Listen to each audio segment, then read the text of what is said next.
Kada rating pa lamang ni Isabela sa loob ng kanilang bakuran nang biglang umalingaw-ngaw ang malalakas na tunog mula sa loob ng kanilang bahay. Kasunod nito ang matitinis na sigawan ng kanyang mga magulang na tila walang katapusan.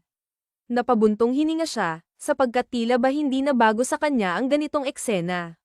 Sa pagmamadali, mabilis niyang binuksan ang pinto at pumasok sa loob ng bahay. Ma, pa, ano na naman po ba ang pinag-aawayan ninyo? Tanong niya sa magalang ngunit halatang may halong pagod at inis habang pumagitna sa dalawa. Yan kasing ama mo, sambit ng kanyang ina, sabay turo sa kanyang ama na halata namang nakainom dahil sa pamumula ng mukha nito, pinatalo sa sugal ang perang dapat sana'y pambayad natin ng upa dito sa bahay. Hindi naman nagpatinag ang kanyang ama at agad na sumagot, hindi ko naman akalaing matatalo ako. Ang gusto ko lang naman ay madagdagan ang pambayad natin sa upa. Masama ba yun, single nito, dahilan upang mapailang si Isabela habang marahang tinakpan ng kanyang mga tenga sa tindi ng ingay. Pagod na siya mula sa maghapong trabaho, ngunit ang pagbungad sa kanya ng ganitong eksena ay tila lalo pang nagpapabigat sa kanyang pakiramdam. Napailing siya habang pinipilit intindihin ang sitwasyon, ngunit nauwi lamang ito sa mas malalim na pagkadismaya. Kung gusto mo palang madagdagan ang pambayad natin sa mga gastusin, edi sana naghanap ka ng trabaho para makatulong ka naman sa amin ng anak mo. Hindi yung puro sugal ka. Lagi ka namang talo, galit na sambit ng kanyang ina, na lalong nagpainit sa sitwasyon. Hindi na napigilan ni Isabela ang sarili at itinaas ang kamay bilang senyales na gusto niyang tumigil na ang dalawa. Tama na, nakakarindi na kayo. Araw-araw na lang ganito kayong dalawa. Umaga pa lang, bago ako umalis, nagbabangayan na kayo. Pag-uwi ko, ganito pa rin. Hindi ba kayo naaawa sa akin? Maghapon akong nagtatrabaho, pagod na ako, tapos ganito pa ang bubungad sa akin. Hindi ba kayo nagsasawa sa araw-araw ninyong pag-aaway? Kasi ako, ma, pa, sawang-sawa na ako. Nakakasawa na kayo, mariin niyang sabi. Halos sumabog na ang emosyon habang iniwan niya ang dalawa at padabog na umakyat sa kanyang silid. Pagdating sa kwarto, inilapag niya ang kanyang bag sa ibabaw ng kabinet at saka pabagsak na naupo sa gilid ng kama. Sinapon niya ang kanyang sentido at marahang minasahe ito, umaasang mabawasan ang kirot ng kanyang ulo. Ngunit tila lalo lamang itong sumakit habang iniisip ang mga problema sa bahay, ang pambayad sa upa na umabot na sa 10,000 piso, pati na rin ang iba pang bayarin tulad ng tubig at kuryente. Kung pagkain lang ang usapan, kayang-kaya itong gawan ng paraan ng kanyang ina. Pero ang upa, saan siya kukuha ng ganito kalaking halaga, lalo pat naniningil na ang kanilang landlady. Sa gitna ng kanyang pag-iisip, narinig niya ang mahinang katok mula sa pinto ng kanyang silid. Anak, pwede bang pumasok? Mahinang tanong ng kanyang ina mula sa labas. Tumayo siya at marahang binuksan ang pinto. Pasok po kayo, aniya. Pinipilit maging magalang sa kabila ng kanyang pagod. Bumalik siya sa gilid ng kama at muling naupo, habang ang kanyang ina naman ay sumunod at umupo sa tabi niya. Anak, panimula ng kanyang ina, halatang may bigat sa boses nito, gusto ko lang sanang humingi ng pasensya sa nangyari kanina. Ang iyong papa kasi, pinatabi ko lang naman yung pera dahil may pinuntahan ako, pero pagbalik ko, ayun, wala na. Natalo na niya sa sugal. Pasensya ka na talaga, anak. Pero hayaan mo, gagawan ko ng paraan para makahanap tayo ng pambayad sa upa. Siguro mangungutang muna ako sa mga kakilala ko. Alam kong inilalaan mo talaga ang perang iyon para dito sa bahay, pero wala na eh. Sira ulo kasi ang papa mo, hindi nag-iisip, anito, halatang may halong pagsisisi at pagkabigo. Tahimik na nakinig si Isabela, ngunit sa kanyang puso, ramdam niya ang bigat ng sitwasyon. Sa kabila ng lahat, alam niyang kailangan niyang maging matatag para sa kanyang pamilya. Napabuntong hininga si Isabela habang marahang isinuklay ang ilang hibla ng buhok sa likod ng kanyang tenga. Sa kabila ng bigat ng sitwasyon, pilit niyang pinanatili ang kanyang kalma. Wala na ho tayong magagawa, Maria. Nangyari na po, kaya susubukan ko na lang hong mangutang sa mga katrabaho ko. Kahit nakakahiya, kailangan ko pong gawin para lang may pambayad tayo dito sa bahay, malumanay niyang sabi sa ina, bagamat ramdam niya ang kawalang kasiguraduhan kung may magpapahiram nga ba sa kanya ng pera. Napabuntong hininga rin ang kanyang ina at malungkot na tumango. Pasensya ka na talaga, anak. Pero hayaan mo, gagawan ko rin ng paraan. Sige na, magbihis ka na at magpahinga. Magluluto na ako ng hapunan natin, wika nito habang hinaplos ang kanyang buhok at hinalikan siya sa noo. Bahagya siyang ngumiti bilang tugon, kahit na mabigat pa rin ang kanyang pakiramdam. Sige ho, ma, sagot niya, pilit na pinapakita ang kanyang pagpapahalaga sa pagmamalasakit ng ina. Ngumiti rin ang kanyang ina at, matapos kumaway, marahang lumabas ng kanyang silid. Naiwan siyang mag-isa sa kwarto, kaya tumayo siya at lumapit sa kanyang aparador upang kumuha ng malinis na damit. Pumasok siya sa banyo, naglinis ng katawan, at nagbihis. Sa kabila ng kanyang pagod, pilit niyang inisip na kailangan niyang magpatuloy para sa kanyang pamilya. Pagkalabas niya ng banyo, dumiretso siya sa kama at humiga. Ngunit hindi pa man siya nagtatagal sa kanyang pahinga, biglang tumunog ang kanyang cellphone na nakalagay sa loob ng kanyang bag. Napakunot noo siya at agad itong kinuha upang tingnan kung sino ang tumatawag. Ano na naman kaya ang kailangan ng bruhang Catalina na ito? Mahina niyang bulong sa sarili bago sinagot ang tawag. Oh, anong kailangan mo? Napatawag ka, tanong niya, halatang may halong inis sa kabilang linya. Ang sanggit naman, may red ka ba ngayon at ganyan ka kasenggit, biro ni Catalina, ang kanyang kaibigan. Napabuntong hininga si Isabela, pilit na pinapakalma ang sarili. Pasensya na, ang dami ko lang talagang iniisip ngayon. Si Papa kasi, pinatalo sa sugal ang perang pambayad namin sa upa ng bahay. Ngayon, hindi namin alam ni Mama kung saan kami kukuha ng pera. Idagdag mo pa ang mga bayarin sa kuryente at tubig, ho, nai-stress na talaga ako. Baka naman may alam kang racket dyan. Kahit ano pa yan basta matino, isama mo naman ako. Kailangan ko lang talaga ng dagdag na kita, paliwanag niya, halatang naglalabas ng sama ng loob sa kaibigan. Kaya nga kita tinawagan, friend, kasi may racket ako para sa'yo, masiglang tugon ni Catalina. Kaya mo bang mag-waitress sa isang birthday party? Malaki ang bayad kasi per hour, hindi ka lugi. Sigurado akong makakadagdag yan sa pambayad nyo sa bills. Isa pa, birthday ng lolo ng boss mo. Bahagyang napaisip si Isabela at mabilis na tinanong, birthday ni Don Emilio. Sinubukan niyang alalahanin kung nabanggit ba sa kanila ng kanilang boss ang tungkol sa party, ngunit tila nawala na ito sa kanyang isip dahil sa dami ng kanyang iniintindi. Oo, ngayong gabi na yun. Kaya maghanda ka na at pumunta ka rito sa bahay bago mag-8 para sabay na tayong pumunta roon. Kailangan kasi bago mag-alas 8, kumpleto na tayo sa hotel.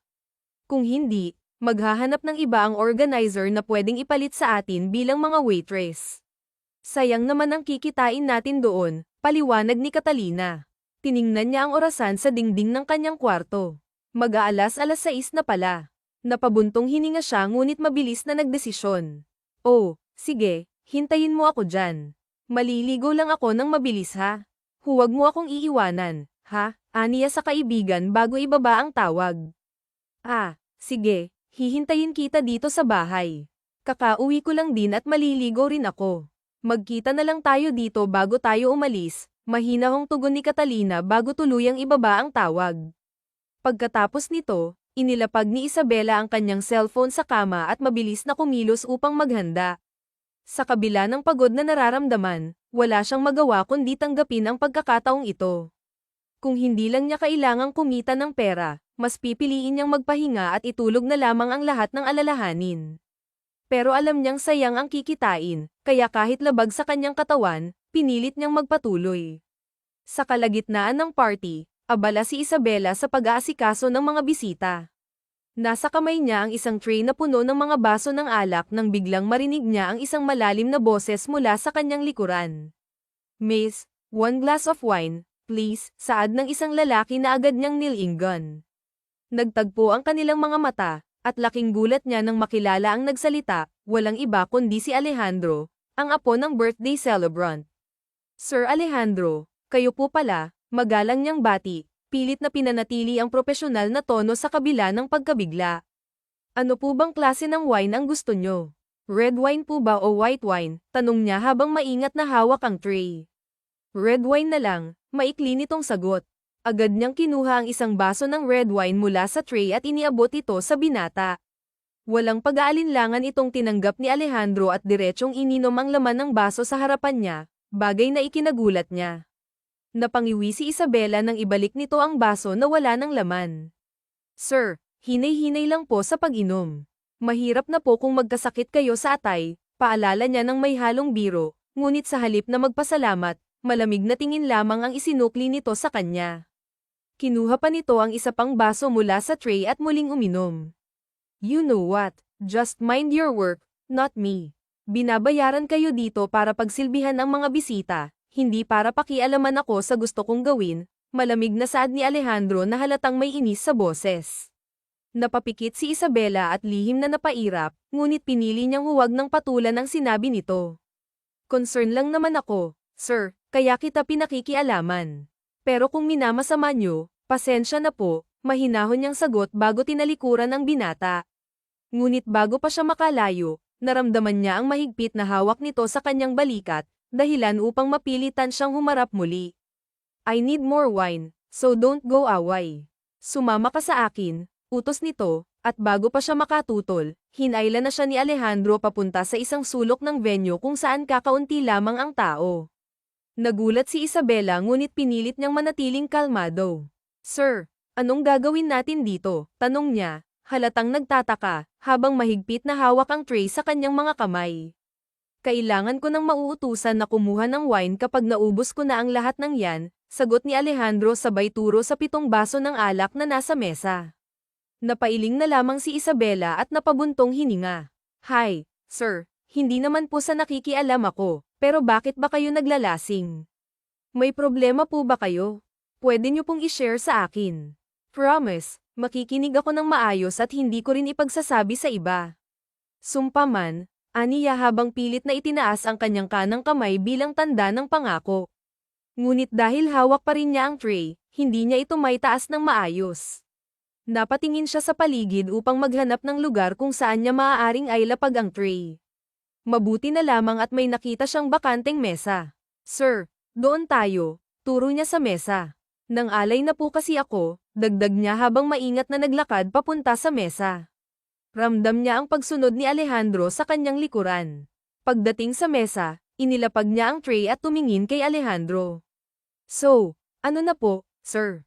Magkwento na kayo. Pangako, makikinig ako. Malay nyo, baka matulungan ko pa kayo kung ano man ang problema nyo, saad niya nang may ngiti sa kanyang mukha. Tahimik lamang si Alejandro at tila nag-isip ng malalim. Bamantong hininga ito bago tumitig ng matagal sa kanyang mukha, na para bang nagdadalawang isip kung magtitiwala ba o hindi. Alam mo, gusto ng lolo ko na mag-asawa na ako kasi gusto na raw niyang magkaapo habang malakas pa siya. Pero ang problema, wala naman akong girlfriend. Kaya paano naman ako mag-aasawa? Isa pa, I really hate commitments, kwento ni Alejandro habang napakamot ito sa ulo. Kitang-kita sa kanyang mukha ang pagkabahala at pagkabagot sa sitwasyon. Napaisip naman si Isabela at bahagyang ngumiti bago tumugon, ang laking problema naman yan, sir, pero may naisip akong suggestion na baka makatulong sa'yo. Nagtaas ng kilay si Alejandro at tila nagdududa sa sinabi niya. Talaga, bukod sa paglilinis ng opisina ko, hindi ko alam na may utak ka rin pala, pabirong wika nito, ngunit halatang may halong pang-iinsulto. Napakunot ang noo ni Isabela at napabusangot, ngunit pinilit niyang kontrolin ang kanyang emosyon. Ano naman ang tingin mo sa akin, sir? Babita, grabe ka naman, sagot niya nang may halong tampo. Pero promise, baka makatulong talaga ang suggestion ko sa'yo. Kung ayaw mo naman, okay lang. Sayang nga lang kasi ang brilliant idea ko, dagdag niya habang tumayo na sana upang iwan ito. Ngunit bago pa siya makalayo, mabilis siyang hinailan ni Alejandro pabalik sa upuan. Okay, sige, sabihin mo na kung ano ang brilliant idea mo. Just make sure na magugustuhan ko ang sasabihin mo, ha? Kung hindi, baka tanggalin kita sa trabaho mo, banta nito, ngunit halata ang bahagyang biro sa tono ng kanyang boses.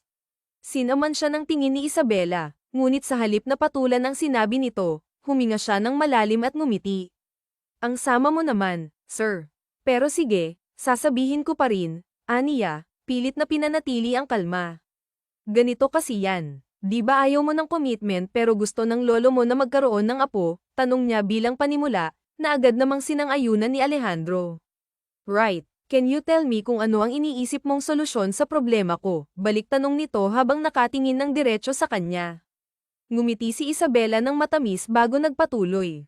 Simple lang naman ang sagot sa problema mo, sir. Kung ayaw mo ng commitment pero gusto mong tuparin ang hiling ng lolo mo, humanap ka ng babae na papayag na sumiping sayo. Pero syempre, walang babae ang basta nalang magpapabuntis ng walang kapalit. Kailangan mong maghanap ng bayarang babae na papayag sa ganitong setup kapalit ng pera. I'm sure maraming papayag, sir. Bukod sa gwapo ka na, may matatanggap pa silang pera. Oh, di ba? Ang galing ng idea ko, may pagmamalaki niyang saad habang nakatingin sa kanyang boss. Tila napaisip si Alejandro at bahagyang tumango-tango, na para bang nagustuhan ang ideya. Aaminin ko, nagustuhan ko ang ideya mo, ha? Pero saan naman ako hahanap ng babaeng magpapabuntis sa akin? Tanong nito habang seryosong nakatingin kay Isabela. Agad namang nag-isip si Isabela at medyo nahihiyang nagtanong, dapat ba sir? Virgin? Alangan namang hindi. Of course, gusto ko yung ako lang ang unang lalaki na gagalaw sa kanya. Minsan talaga, ang bagal mo rin mag-isip, no? Sagot nito ng may halong inis, ngunit halata rin ang bahagyang biro. Sinaman siya ng tingin ni Isabela, ngunit hindi na niya ito sinagot. Maya-maya'y biglang nagtanong si Alejandro, virgin ka pa ba? Biglang namula ang magkabilang pisngi ni Isabela sa narinig. Mabuti na lamang at medyo madilim ang ilaw sa kanilang pwesto kaya hindi nito napansin ang pamumula ng kanyang mukha. Sa halip na sumagot, pinili niyang umiwas ng tingin at magkunwaring abala sa ibang bagay. Oo naman sir, hindi naman kasi ako katulad ng ibang babae dyan may pagka-liberated eh. Bakit mo ba naitanong? Tanong niya rito. Dinampot muna nito ang isang kupita at diretsyong tinungga ang laman bago siya diretsyong tinitigan sa mga mata. Babayaran kita ng 50 milyong kapalit no na dalhin mo sa iyong sinapupunan ng anak ko. Let me rent your womb DC. Then after you gave birth with my child pwede ka nang lumayo at mamuhay na para bang walang nangyari. Yun nga lang kakalimutan mong nagkaroon ka ng anak sa akin at hinding-hindi ka na muling magpapakita lalong-lalo na sa magiging anak ko. Bibigyan kita ng panahon para mag-isip, siguro sapat na ang 24 na oras. What do you think Anito? Habang siya naman na hindi makapaniwala sa kanyang mga naririnig. 50 na milyong piso kapalit ng pagpapaupo ng kanyang sinapupunan. Malaking tulong na yun sa kanya ang pamilya. Kung tatanggapin niya yun ay mabibigyan na niya ng magandang buhay ang kanyang mga magulang. Maaari pa niyang ipagpatuloy ang kanyang pag-aaral o kaya'y makapagpatayo na siya ng sariling negosyo. Kagat ng pang-ibabang labi, diretso niyang tinitigan sa mga mata ang binatang kaharap. Sakam, marahang tumango. Sige, sir, pumapayag na ako, aniya na ikinangiti ng malawak ni Alejandro habang tumatango-tango. Antok, pagod, at puyat ang nararamdaman ni Isabela habang nakaupo sa isang silya at hinihintay ang kaibigang si Catalina na nagpaalam na may pupuntahan lang saglit. Katatapos lang ng party at manggilan-ngilan na lang ang bisita dahil nag-uwian na ang karamihan, kahit ang birthday celebrant ay nakauwi na para magpahinga. Isabela, antok niyang iniangat ang tingin sa lalaking pamilyar ang boses sa kanya, at nang mapagtanto niya ang kanyang boss, ay agad siyang napaayos ng upo. Sir, may kailangan ka ba? Tanong niya rito sabay hikab na ikinakunot ng noo nito. Why are you still here? It's almost 2 in the morning na. Bakit hindi ka pa umuuwi? Tanong nito. Kaya inilibot niya ang kanyang paningin sa paligid. Hinihintay ko pa kasi si ZZY, sabay kasi kaming uuwi, tukoy niya sa kaibigan. Tumango-tango naman ito pero hindi inaalis ang pagkakatingin sa kanya kaya napayuko siya ng ulo at itinoon ang atensyon sa hawak na cellphone na saktong may pumasok na mensahe. Binuksan niya iyon at binasa. Pagkatapos basahin ay nagangat siya ng tingin kay Alejandro at inis na bumuga ng hangin. What's wrong? Tanong nito. Kaya inabot niya ang cellphone dito para ipabasa ang text ng bruhan niyang kaibigan. She left you para doon matulog sa bahay ng boyfriend niya. Tanong nito na ikinatango niya. Paano ako uuwi nito angkas lang ako sa kanyang motor papunta dito. Ang bruhang yun talaga, nakakainis, anya sabay tayo at kinuha ang cellphone na hawak ng binata at isinilid sa kanyang bag. Bago ito tinalikuran. You know what? Why don't you stay here? Doon ka magpalipas ng antok sa hotel room ko. Wala na rin kasing biyahe ngayon kasi madaling araw na. Bigla siyang napahinto sa paghakbang at akmang lilingunin si Alejandro nang hawakan siya nito sa kamay at hilahin patungo sa kung saan. Dahil sa pagod at antok na nararamdaman ay hindi na siya tumutol, wala na rin naman siyang lakas para bumiyahe, mamaya ay mapahamak pa siya sa daan. Sir, Saan tayo pupunta? Tanong niya rito nang makalabas sila sa hallway. In my room, simpleng sagot nito. Kaya hindi na siya nagsalita pang muli at hinayaan na lang itong hilahin siya. Makalipas ang ilang sandali ay huminto ito at binuksan ang isang pinto at pinapasok siya sa loob. Ang laki naman ng hotel room na ito, komento niya habang naglalakad palapit sa malaking kama. Tinanggal niya sa pagkakasukbit ang bag at inilapag sa kama saka naupo sa tabi. This is a VIP suite kaya malaki. Anyway, kung gusto mong maligo bago umidlip, ayan lang ang banyo, kumpleto ang kailangan mo dyan. Maiwan muna kita saglit, may tatawagan lang ako nito bago siya iniwan. Pagkasara nito ng pinto ay pumasok siya sa banyo at mabilisan nag-shower dahil antok na talaga siya. Gusto lang niyang mawala ang mga samit-saring amoy na damaykit sa kanyang katawan bago matulog. Matapos niyang mag-quick shower ay itinapis niya ang tuwalyang malaki sa kanyang katawan bago lumabas ng banyo. Nakalimutan niya kasing bitbitin ang kanyang bag kung saan nakalagay ang kanyang extra na damit. Palapit na sana siya sa kama kung saan naroroon ang kanyang bag nang maaga ni Alejandro ang kanyang atensyon. Nakaupo ito sa sofa habang mariing nakatitig sa kanya, partikular na sa kanyang katawan. Maya-maya'y tumayo ito at lumapit sa kanya sabay hapit sa bewang niya. Hindi ko alam na ganyan ka pala kahat kapag tuwalya lang ang nakatakip sa iyong katawan. Gaano kaya kagandang katawan mo kung walang tuwalya dito? Tanong nito kaya sunod-sunod siyang napalunok ng laway, lalo na nang hawakan nito ang dulo ng tuwalya at marahang hilahin. Serve Ino. Hindi niya naituloy ang kanyang pagpoprotesta nang silin siya nito ng mapusok na halik kaya naipikit na lamang niya ang kanyang mga mata. Habang magkahinang ang kanilang mga labi ay sinusubukan niyang makipagsabayan dito at naramdaman na lang niya ang pagkahulog sa kanyang paanan ng tuwalyang nakatakip sa kanyang katawan. Gusto sana niyang pulutin iyon pero bigla na lang siyang umangat sa ere kasunod ang paglapat ng kanyang likuran sa malambot na kama. Kapwa silang humihingal ni Alejandro na magkahiwalay ang kanilang mga labi pero para siyang binuhusan ng malamig na tubig nang maalalang wala siyang kahit na anong saplot sa katawan kaya naman mabilis niyang hinatak ang kumot at itinakip sa sarili. You don't need to hide behind that blanket kasi ito na ang simula, saad nito sabay alis ng kumot na nakatakip sa kanyang katawan. Sir, sambit niya. Pero bigla siyang natahimik nang iharang nito sa kanyang bibig ang hintuturo at pinasadahan ng tingin ang kanyang kabuuan. Remember Isabella, kapalit ng 5 na milyong piso ay ang katawang to. Hanggat hindi ka nabayad at hanggat hindi mo isinisingit, akin ang katawang to. Walang sino man ang pwedeng lumapit dito kung hindi ako lang. Bigla namang nangunot ang kanyang noo. Hindi pa nga ito bayad sa kanya pero gusto na agad magpunla ng binhi. Hindi ko nakakalimutan ang napag-usapan natin pero anong kasiguraduhan kung hindi mo ako lolokohin? Tandaan mo, puri ko ang nakasalalay dito. Anya pero inisihan lang siya nito sabay dukot sa bulsa ng cellphone nito. Nag-scroll ito at maya-maya ay ipinakita ito sa kanya. Si Isabella, PHP 5 million ang pumasok sa bank account mo kani-kanina na lang. So stop worrying dahil bago kita binalikan dito, sinigurado kong maayos na ang lahat. Now, wala ka ng dahilan para tumanggi sa gusto kong mangyari sa ating dalawa. Gusto kong siguraduhin na mabubuntis ka as soon as possible. So get ready for a hard battle, bulong nito sa kanya sabay hagis ng cellphone sa kabilang side ng kama bago siya muling siniil ng mapusok na halik.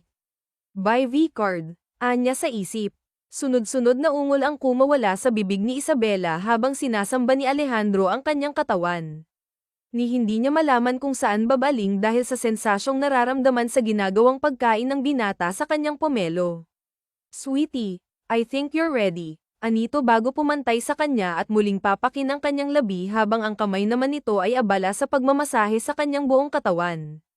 Mariin na lamang siyang napapikit nang bigla na lang nitong ipasok sa kanyang kuweba ang espada nito. Hindi tuloy niya maiwasang maluha dahil sa sakit na kanyang nararamdaman. Sorry, bulong nito sa kanya nang siguro'y ma-realize nito na wala pa siyang karanasan.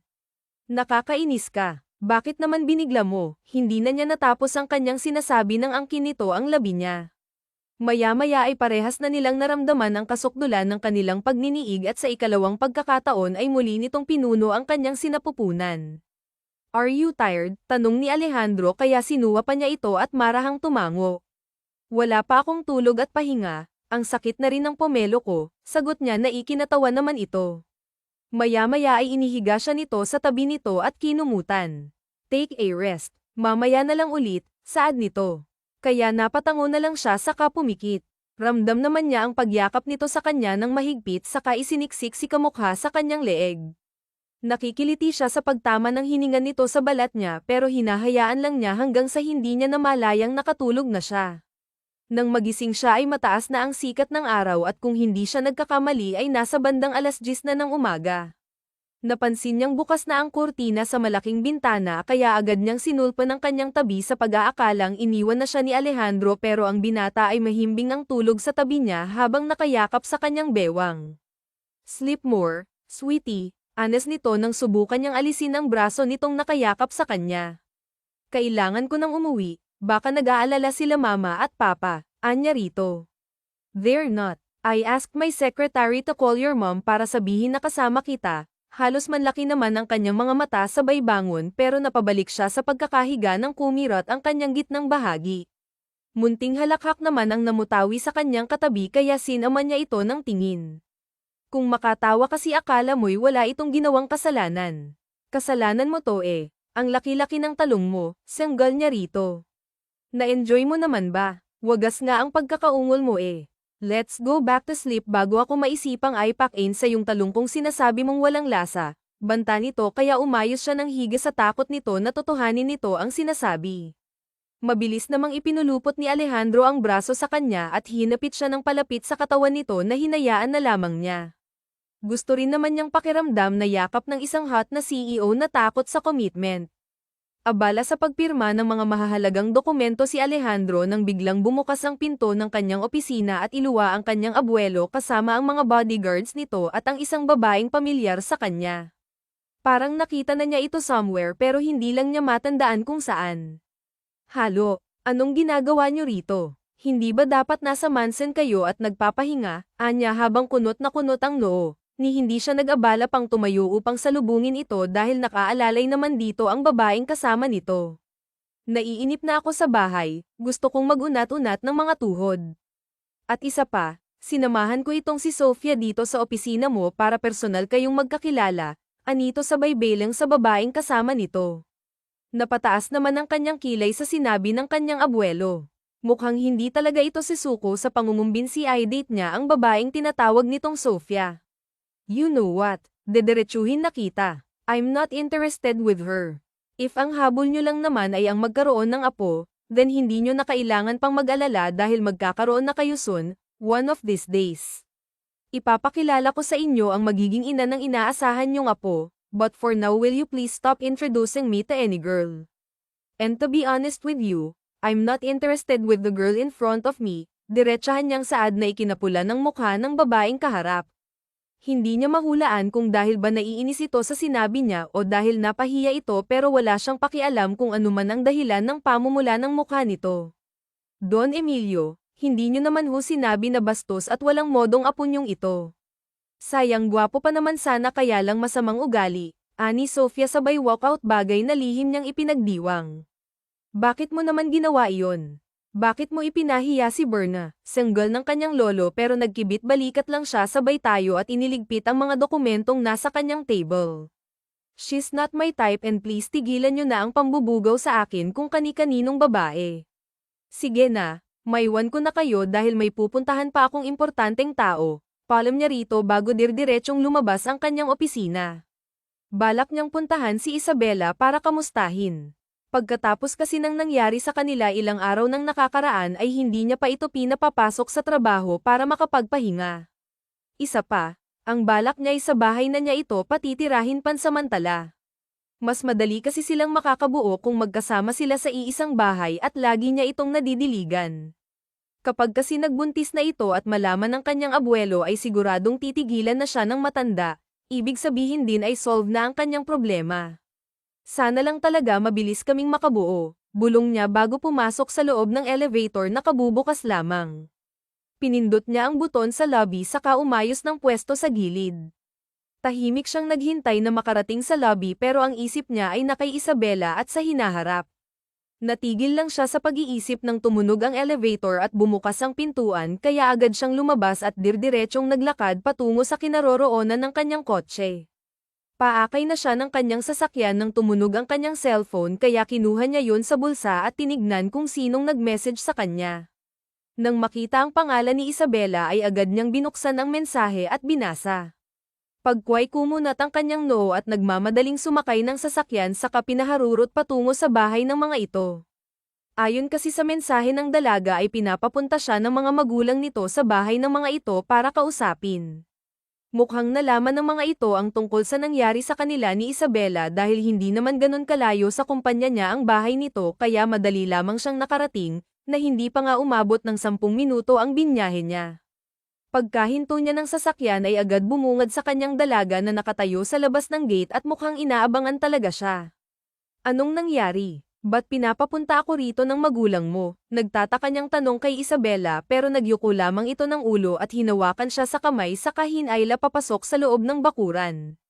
Nandito na pala ang boss ng aming dalaga. Pasok ho kayo sir. Niaya sa kanya ng ina nito sabay giya sa kanya papasok sa loob ng bahay habang ngingiti-ngiti.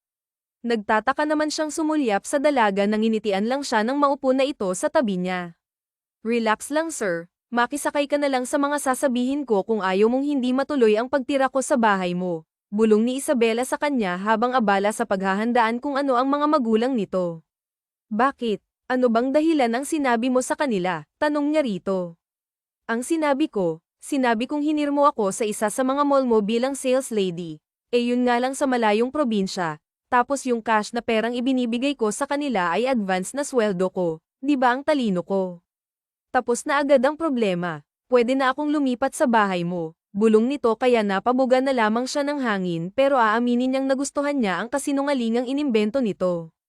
Ibig sabihin ay magagawa na nila ang kanilang napag-usapan noong nasa hotel sila na titira ito sa kanyang bahay at aalis lang dito matapos manganak, pero hanggat hindi pa ito nagdadalang tao ay hindi matatapos ang responsibilidad nito sa kanya kaya mas mabuti na kasama niya ito. Abala sa harap ng laptop si Alejandro at kasalukuyang may pinag-aaralang proposal nang lapitan siya ni Isabela na hindi may pinta ang pagmumukha kaya nagtataka niya itong sinulyapan. Bakit hindi maipipinta ang pagmumukha mo? Ano bang problema? Tanong niya rito pero padubog lang itong naupo sa kanyang tabi at halos magkanda haba ang nguso pagkuway matalim itong tumingin sa kanya kaya sunod-sunod siyang napalunok.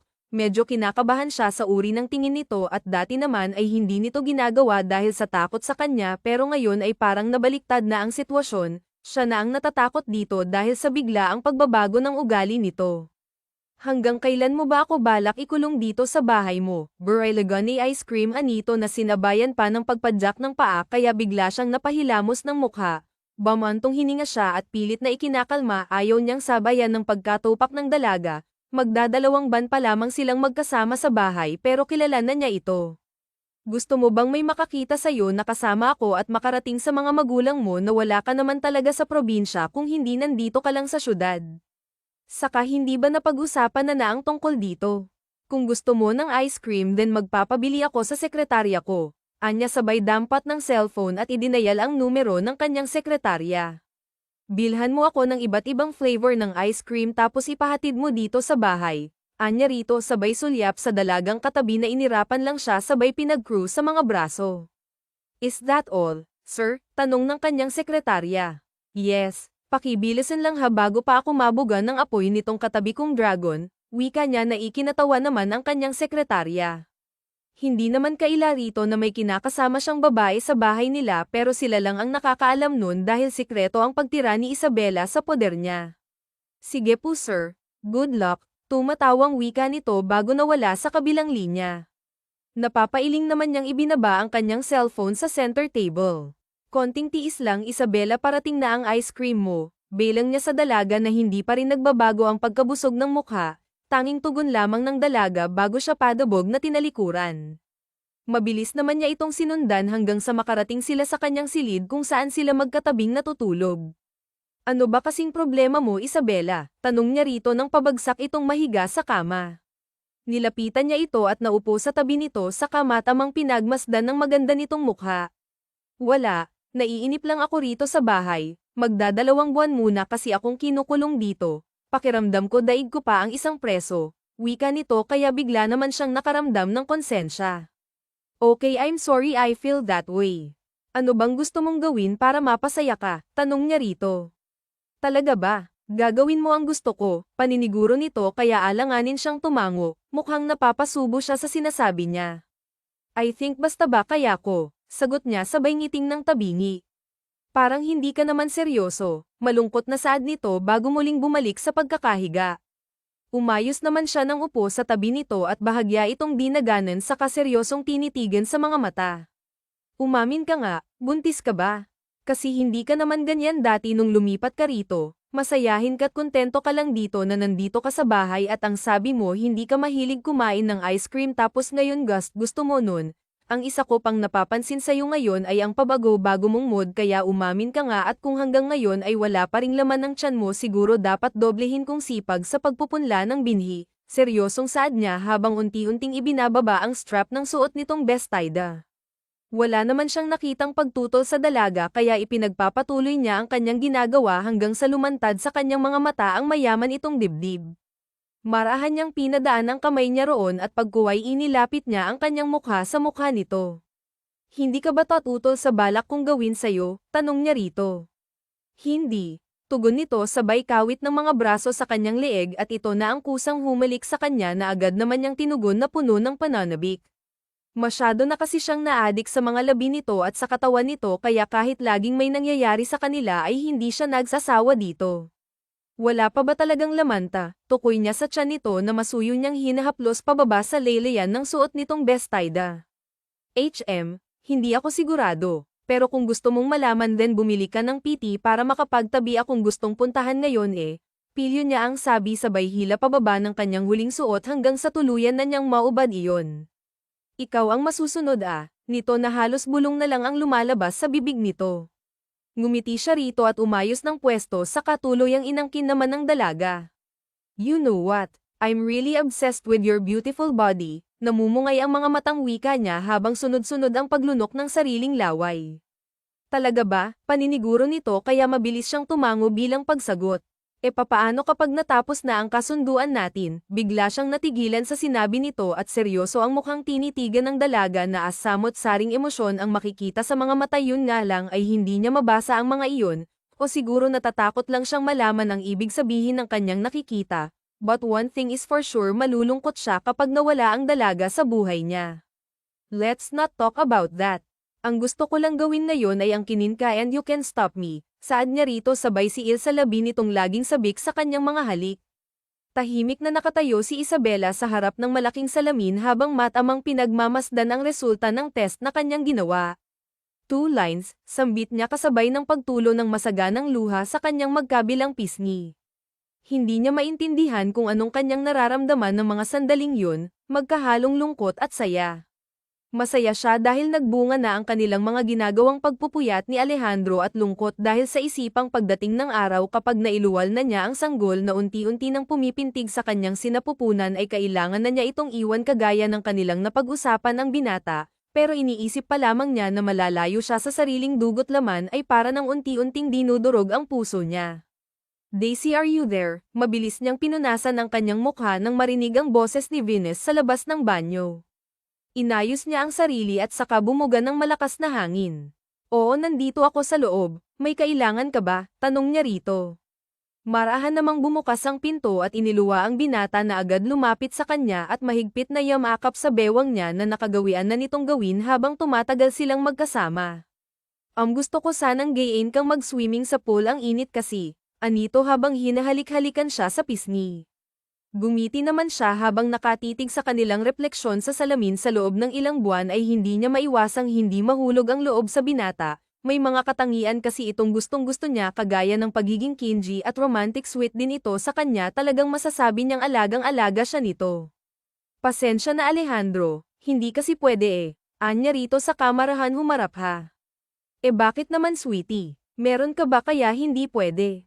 May sakit ka ba? Puno ng pag-aalalang tanong nito sabay sap sa kanyang noo kaya natawa na lamang siya.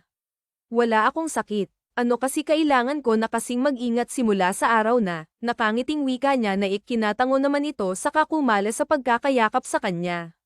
Naiintindihan ko. Anito nakababakasan ng tampo ang boses sabay talikod sa kanya. "Oh hay, saan ka pupunta?" Nakangiti pa ring tanong niya pero hindi siya pinapansin nito, sa halip ay dirdiretsong lumabas ng banyo. Agad naman niya itong sinundan at ngang maabyutan ay mabilis siyang yamakap sa bewang nito. Hindi kasi niya kayang makita na nagtatampo ito sa kanya dahil mahal na niya ito kahit siya lang ang nakakaalam. "May tatapusin lang akong trabaho sa opisina. Tutal ayaw mo naman akong samahang mag-swimming." Nagtatampo pa ring wika nito at akmang kakalasin na sana ang kamay niyang nakapulupot dito pero hindi siya pumapayag. "Kapag huwag mo yan, magtampo kami ni baby." Banta niya rito kaya marahan itong humarap sa kanya.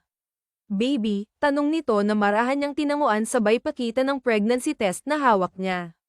Bale 3 PT ang ginamit niya para masiguro kung pare-pareho ba ang resultang lalabas, kung buntis ba siya o hindi. At hindi naman siya nabigo dahil lahat ng iyon ay positive ang resulta.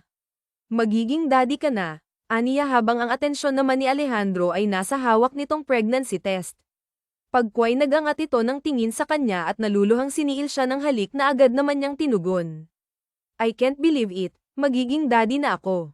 Thank you, sweetie. Hindi ako nagkamali na ikaw ang pinili ko, pinasaya mo ako ng husto, and because of that, kailangan mo ng magdoble ingat. Wait, kailangan mo na ng OB. I should call my secretary to find you the best OB in town. Kailangan mo rin ng komportableng damit, vitamins, and, hey, relax. Masyado kang excited." Natatawang awat niya rito. Kakamo-kamot naman itong ngumiti sa kanya at masuyo siyang ikinulong sa mga bisig nito. "I'm sorry, sweetie. I'm just too excited and very happy because finally, we made it. We're having a baby soon. And because of that, mas dodoblehin ko pa ang pag-aalaga sa'yo, sa inyo ni baby." "Teka, may gusto ka bang kainin, Mayo? Just tell me, lahat ibibigay ko sa'yo. Hug is enough. Wala pa naman akong hinahanap na anumang pagkain," anya na ikinatawa naman ito. "Then I will hug you like this with bonus kisses," anito saka siya hinalikan sa iba't ibang parte ng mukha. Hindi naman niya ito pinigilan, sa halip ay in-enjoy na lamang niya ang atensyon na nakukuha mula rito. Gusto niyang baunin sa kanyang paglayo ang mga alaala nilang dalawa. Masakit mang isipin pero alam niyang malapit nang maghiwalay ang landas nila lalo't nagbunga na ang kanilang ilang buwang pagsisiping. Ilang buwan na lang niya itong makakasama at gusto niyang sulitin ang bawat oras na lilipas.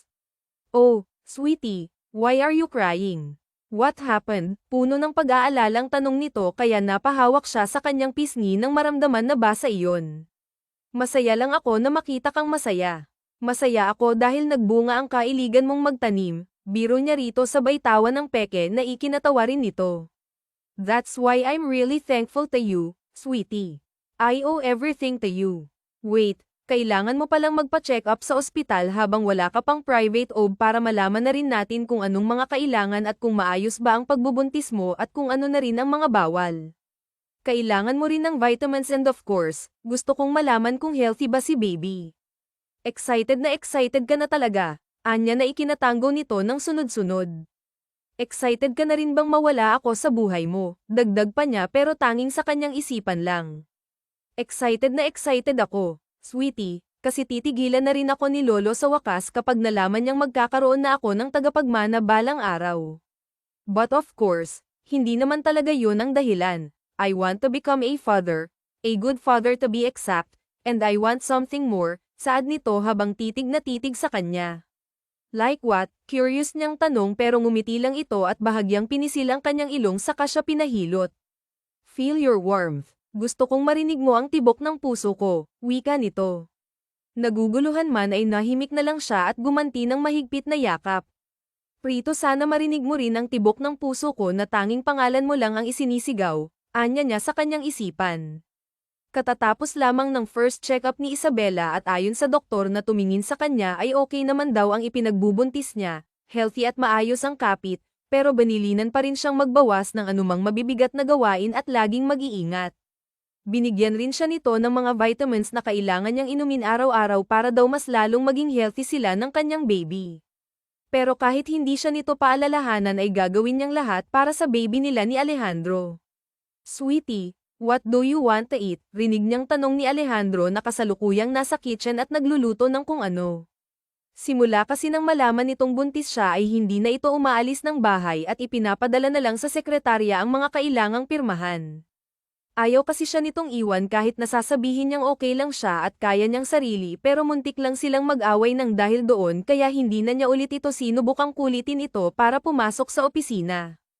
Ikaw, sagot niya habang nagbabasa ng magazine. Maya-maya ay narinig niya ang yabag nito na palapit sa kanya.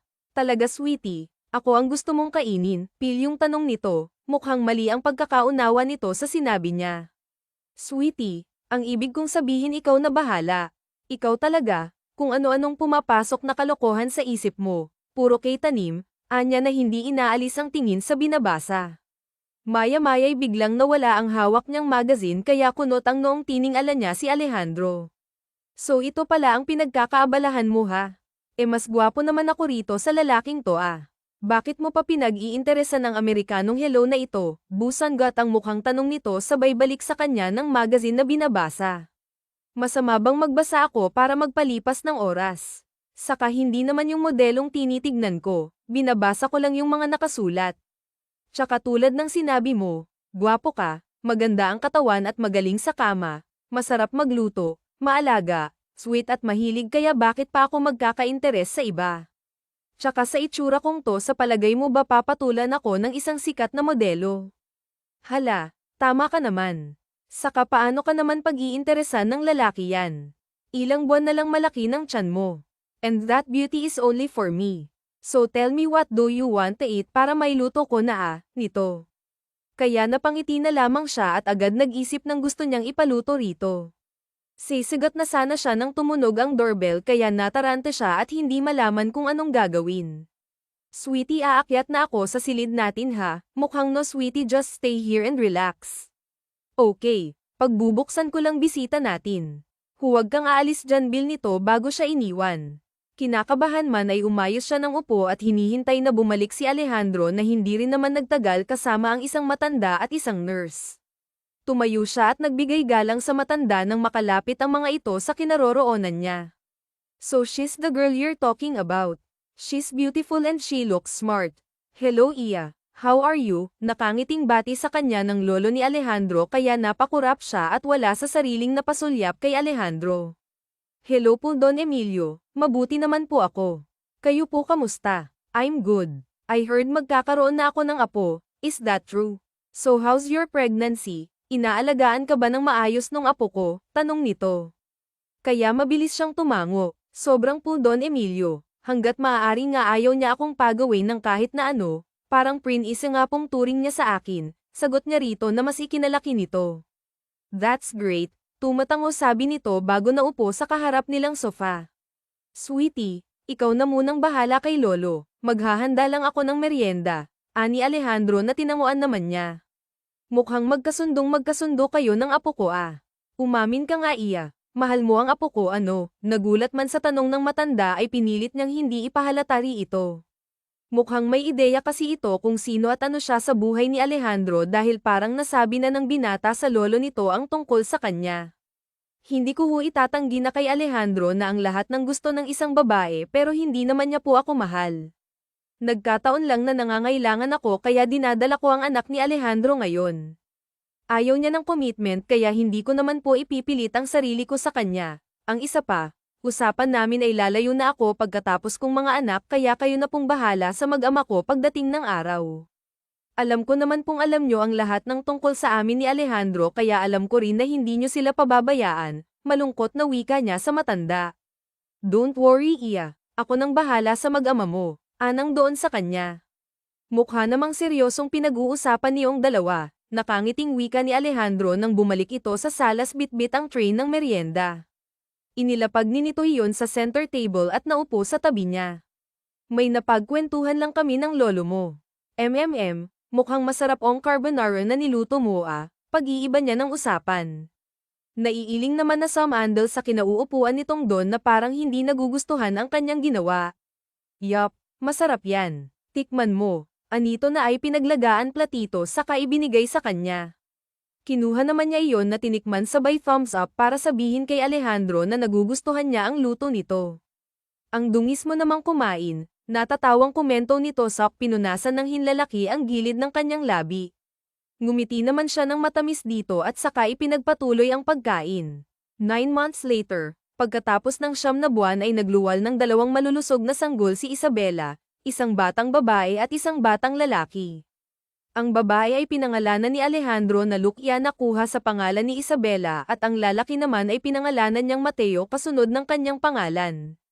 Lahat ay masaya sa pagdating ng kambal sa buhay nila lalong-lalo na siya dahil sa wakas ay buo na ang kanyang pamilya. Pero panandalian lang pala iyon dahil nang magising siya isang umaga ay wala na si Isabela. Kahit ang mga yaya ng kambal ay hindi alam kung saan nagpunta ang dalaga. Sinusubukan niya itong kontakin pero hindi niya magawa, pinuntahan niya ito sa bahay ng mga magulang nito pero wala namang tao. Kung saan-saan niya hinanap si Isabela pero kahit konting bakas nito ay hindi niya makita kaya iniisip na lamang niyang siguro ay hindi sila mahal nito kaya bigla na lamang naglaho na para bang isang bula. Kung kailan natutunan niya itong mahalin ay saka naman ito nawala sa kanya, sa kanila ng kanyang mga anak. Kung kailan handa na siya sa panghabang buhay na commitment ay saka naman siya iniwan ng babaeng gustong-gusto niyang pakasalan at pag-alayan ng kanyang buhay. Hanggang kailan ka naman magmumukmok dito at iinom ng alak, tanong ng kanyang lolo na hindi niya namalayang dumating. I don't know lo, tugon niya sa kamuling nagsali ng alak sa baso at inis ang lagok. Mahal mo ba ang ina ng kambal mo? Pagkway tanong nito kaya napaayos siya ng upo.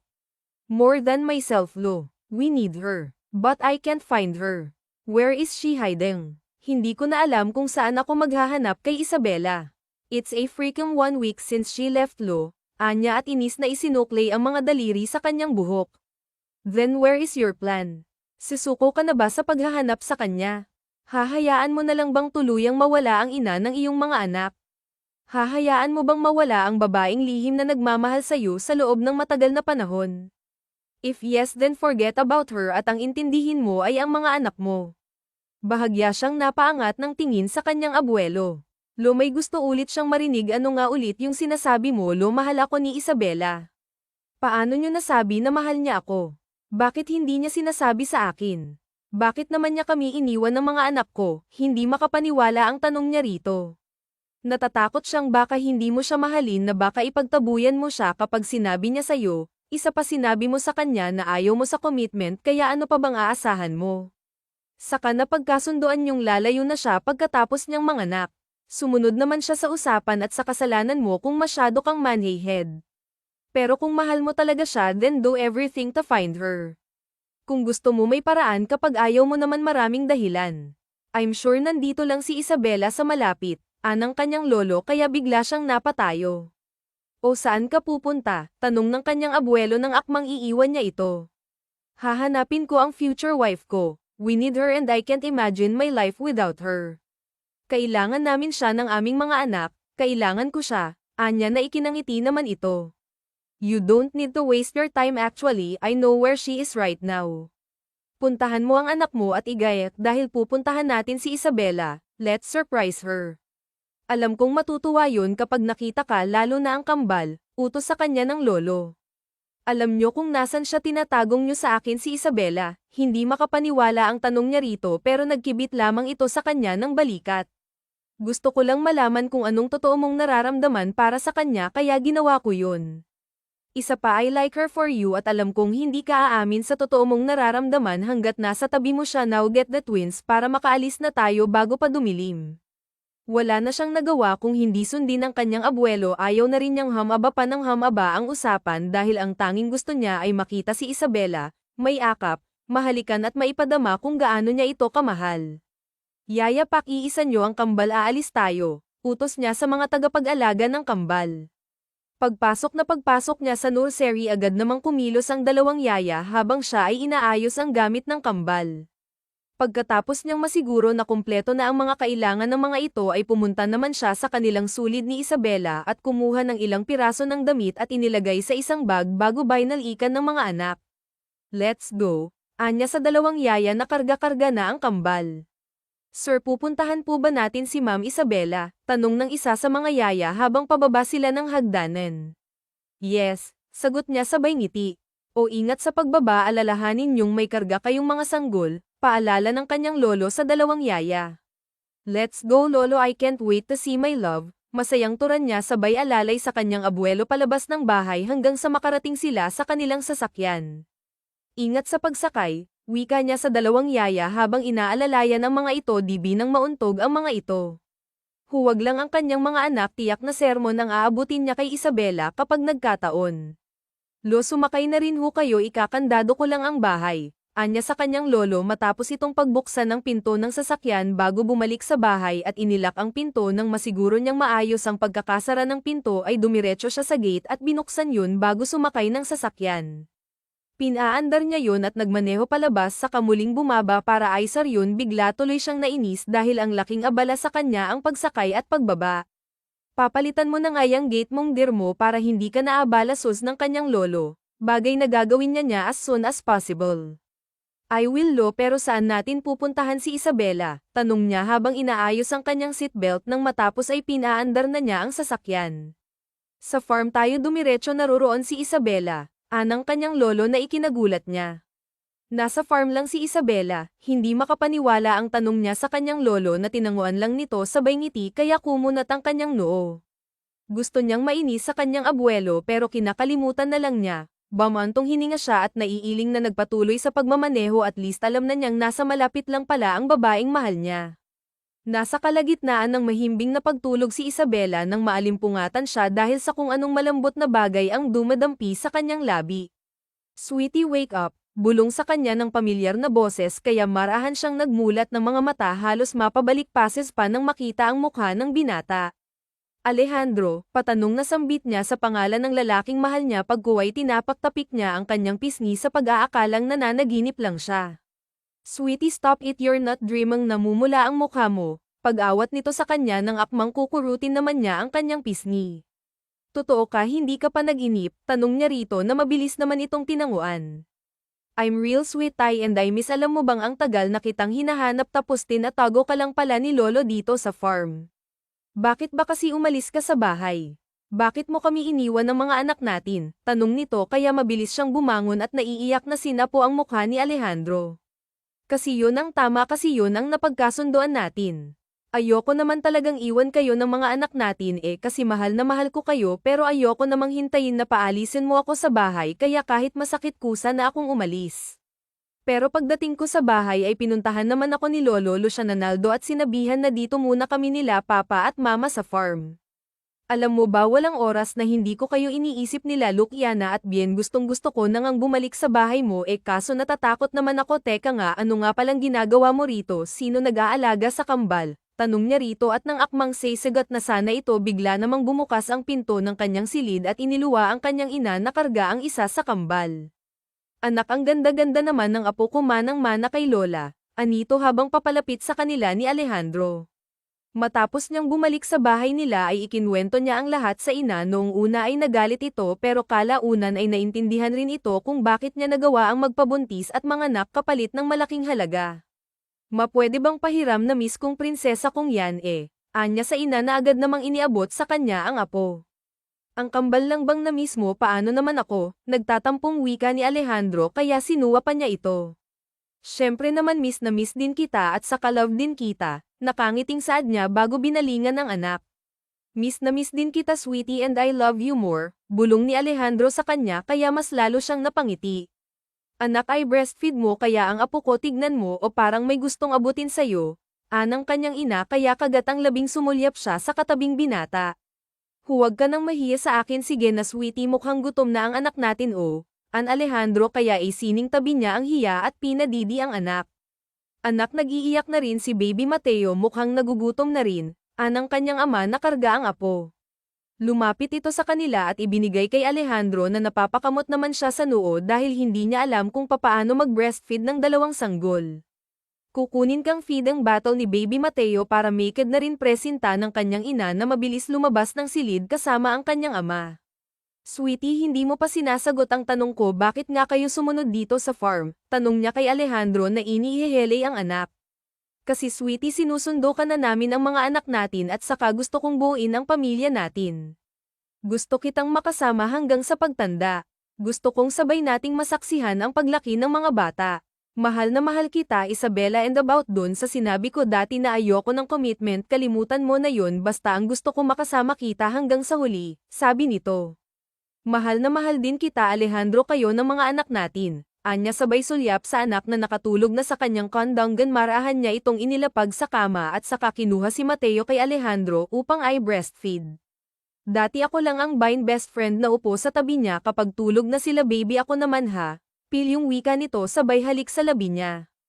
Anak heto na ang feeding bottle ni Mateo ang kanyang ina na bigla na lang pumasok sa silid. Mabuti na lang at hindi nito nakita ang ginawa ni Alejandro. Salamat ma. Anya bago sila muling iniwan nito. Mabilis namang tumayo si Alejandro at lumapit sa pinto sa baylok wala nang istorbo ahito kaya tumawa na lamang siya ikaw talaga. Sambit niya sa kamarahan inilapag si Mateo sa tabi ni Luciana na mahimbing nang natutulog ibababa na sana niya ang t-shirt na suot nang pigilan siya ni Alejandro. O bakit nagtatak ang tanong niya rito pero umiling lang ito sa kainayos ang damit niya. Humiga ito sa kama't umunan sa hita niya kaya hindi niya mapigil ang haplasan ang mukha nito at kinailan ng matamis na halik sa labi. I love you sweetie, sambit niya habang nakatitig sa abuhin nitong mga mata. I love you too sweetie and I want you to stay by my side forever. I want to marry you sweetie and carry my last name. Sana pumayag ka. Oo naman sweetie kahit saan pang simbahan, bulong niya rito sabay pisil sa ilong nito. Ang pakasalan nito ang isa sa mga pangarap niya simula nang magising siyang mahal na ito pangalawa ay ang mabuong pamilya nila na grand na agad talaga wala and bawian nito. Bakit ko naman babawiin kayo na ng mga anak natin ang buhay ko at gusto kong mabuo ang pamilya natin kaya hindi ko babawiin ang sinabi ko. Isa lang ang maipapangako kay mahal ko at iyon ay ang madyay giging mabuti akong ina at asawa at ilaw ng tahanan mamahalin ko kayo hanggang sa aking huling hininga, madamdaming saad niya. And I will be the best dad and husband ni the whole world, wika naman ito sabay halik sa kanyang kamay. Matamis naman siyang umiti rito.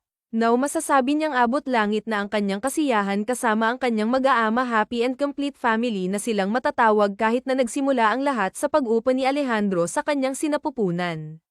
Wakas.